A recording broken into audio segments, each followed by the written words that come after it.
Here's something that sounds backwards. A teacher making $55,000 a year has a real shot at retiring a millionaire. Better odds, in some cases, than a doctor making $300,000. That's not motivational fluff. It's math. In the next few minutes, I'll give you the exact dollar amount you'd need to set aside each month to hit $1 million. Most people are shocked by how small that number actually is. But the real secret isn't the number. It's step 3, and almost nobody talks about it. Most people assume millionaires got there through a huge salary, a lucky stock pick, or a business that blew up overnight.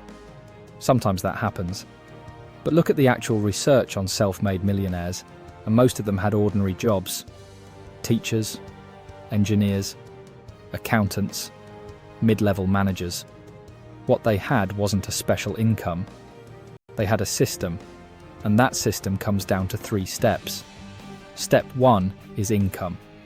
The more you make, the more fuel you have to work with. You don't need to double your salary overnight. A raise, a certification, a skill you freelance on weekends, all of it counts. Even an extra $300 a month changes the entire timeline you're about to see. But income by itself won't save you. Plenty of high earners are broke. Which brings us to the step almost everyone messes up. Step 2 is protecting that income once you have it. Every time your income goes up, your lifestyle quietly tries to rise with it. A newer car, a bigger apartment, more takeout, more subscriptions. It feels like progress. It's actually the #1 reason high earners end up with a net worth close to 0. The people who build real wealth on a normal salary do one unglamorous thing. When their income goes up, their spending mostly stays where it was. That gap, the space between what you earn and what you spend, is the entire game. And here's step 3, the one nobody talks about. It's not invest. Everyone says invest. It's invest automatically before you can talk yourself out of it.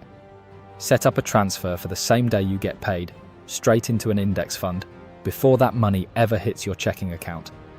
Here's why that matters.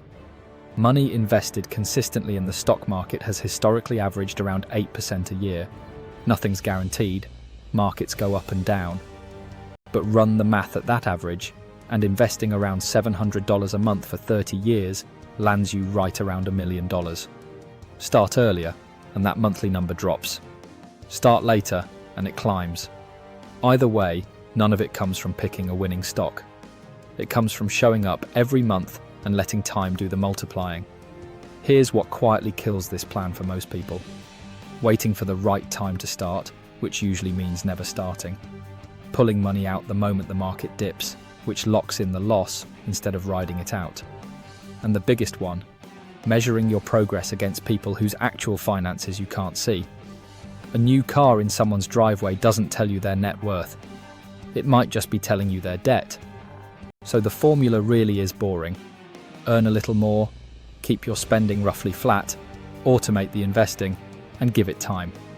No lottery ticket required. If you want the exact breakdown of how that monthly number changes based on your age and timeline, that video's coming soon, worth sticking around for. And if this shifted how you think about your own money, even a little, that's really the whole point.